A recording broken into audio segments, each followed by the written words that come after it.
ದೀಂ ದೂಂ ದನ ದೀಂ ದನ ದೀಂ ದೂಂ ದನ ದೀಂ ದನ ದೀಂ ದೂಂ ದನ. ಪುಟ್ಟಯ್ಯಜ್ಜ ಅವರು ಸ್ವತಃ ನಮಗೆ ಹೇಳಿರುವಂತಹ ಘಟನೆಗಳು ನೂರಾರು ಹೇಳಿದ್ದಾರೆ. ಎರಡನ್ನ ನಿಮಗೆ ನಾವು ಹೇಳಲೇಬೇಕು. ಅವ್ರು ಅದನ್ನು ಹೇಳುವಾಗ ಸಭಾದೊಳಗೆ ಅಳಾಕ್ ಚಲೋ ಮಾಡ್ತಿದ್ರು. ಅರ್ಧ ಹೇಳೋದು ಅಳೋದು ಮುಂದೆ ಮುಗಿಸಿಬಿಡೋದು. ಅದನ್ನು ಅಲ್ರಿ ಅರ್ಧ ಹೇಳಿ ನೀವು ಅಳಾಕ್ ಹತ್ತಿಬಿಟ್ರೆ ಮುಂದಿನ ನಮಗೆ ಗೊತ್ತು ಹೆಂಗಾಗಬೇಕು. ಈಗ ಹೇಳ್ರಿ ಅಂತೇಳಿ ಕುಂದಿರ್ತಿದ್ವಿ ನಾವು. ಅವ್ರು ಹೇಳ್ತಾರ, ನಾನು 4 ವರ್ಷದ ಮಗುವಿದ್ದೆ.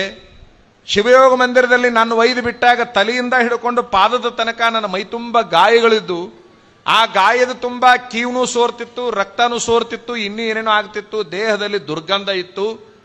ಆ ಸಂದರ್ಭದೊಳಗೆ ಆ ಸಂಕಟಕ್ಕೆ, ಆ ಉರುತಕ್ಕೆ, ಆ ನೋವಿಗೆ ವಿಪರೀತ ಅಳತಾ ಎಲ್ಲೋ ಕುಂದಿರ್ತಿದ್ದೆ ನಾನು.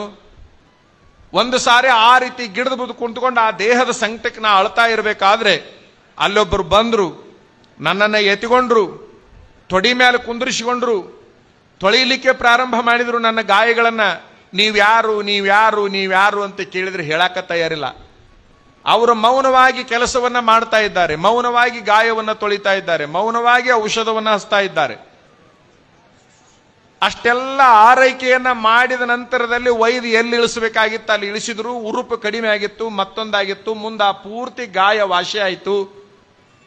ನನಗಿಷ್ಟೊತ್ತಿನ ತನಕ ಈ ರೀತಿ ಉಪಚಾರ ಮಾಡಿದವರು ಯಾರು ಅಂತೇಳಿ ಅವರು ಬೇರೆ ಅಲ್ಲಿರುವ ಸಿಬ್ಬಂದಿಯನ್ನ ಕೇಳಿದ್ರೆ, ಯಾರು ಅಲ್ಪ, ಹಾನಗಲ್ ಕುಮಾರಸ್ವಾಮಿಗಳೇ ನಿನ್ನ ತೊಡಿ ಮೇಲೆ ಕುಂದಿರಿಸಿಕೊಂಡು ಆ ರೀತಿ ಆರೈಕೆಯನ್ನ ಮಾಡಿದ್ರು ಅಂತ.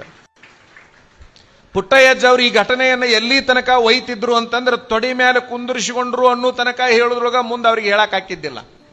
ಅಂತಹ ಮಾತೃ ಪ್ರೇಮವನ್ನ ಕೊಟ್ಟಿರ್ತಕ್ಕಂತಹ ಒಬ್ಬ ಸ್ವಾಮಿ ಅಂದ್ರೆ ಅದು ಹಾನಗಲ್ ಕುಮಾರಸ್ವಾಮಿಗಳು, ಇನ್ಯಾರೂ ಅಲ್ಲ ಅನ್ನುವಂತಹ ಮಾತನ್ನ ಅವರು ಹೇಳ್ತಾ ಇದ್ರು.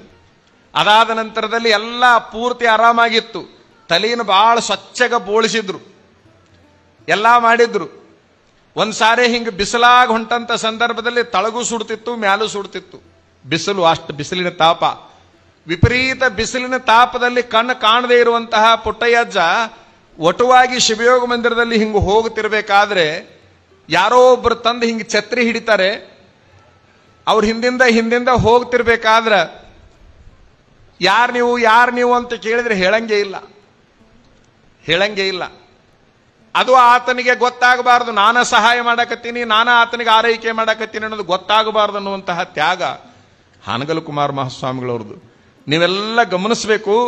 ಛತ್ರಿಯನ್ನ ಹಿಡಿದ ನಂತರದಲ್ಲಿ ಯಾರೋ ಒಬ್ಬರು ಹೇಳಿದ್ರು, ಅಜ್ಜವ್ರ ನಿಂಗೆ ಛತ್ರಿ ಹಿಡ್ದಾರೋ, ಕುಮಾರಸ್ವಾಮಿಗಳ ನಿನಗೆ ಛತ್ರಿ ಹಿಡ್ದಾರ, ಅಜ್ಜವ್ರ ನಿನಗೆ ಛತ್ರಿ ಹಿಡ್ದಾರ ಅಂತಂದಾಗ, ಯಪ್ಪ ನೀವ್ಯಾಕ್ರಿ ನನಗೆ ಛತ್ರಿ ಹಿಡಿತೀರಿ ಅಂತ ಕೈ ಮುಗಿದು ಕೇಳಿದಾಗ, ಈ ಕರ್ನಾಟಕ ಅಲ್ಲ ಇಡೀ ದೇಶ ನಿನಗೆ ಛತ್ರಿ ಹಿಡಿಲಿ ಅನ್ನೋ ಕಾರಣಕ್ಕೆ ನಾನು ನಿನಗೆ ಮೊದಲನೇ ಛತ್ರಿಯನ್ನ ಹಿಡಿದಿದ್ದೇನೆ.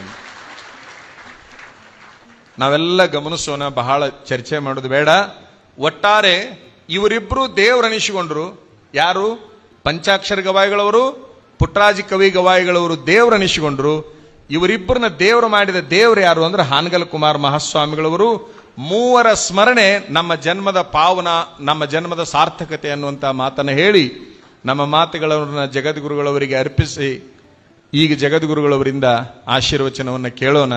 ಆ ಮೂವರ ಆಶೀರ್ವಾದ ನಿಮಗೆಲ್ಲ ಇರಲಿ ಅಂತೇಳಿ ಹರಿಸಿ ಅವರನ್ನು ಸ್ಮರಿಸಿ. ದೀಂ ದೂಂ ದನ ದೀಂ ದನ ದೀಂ ದೂಂ ದನ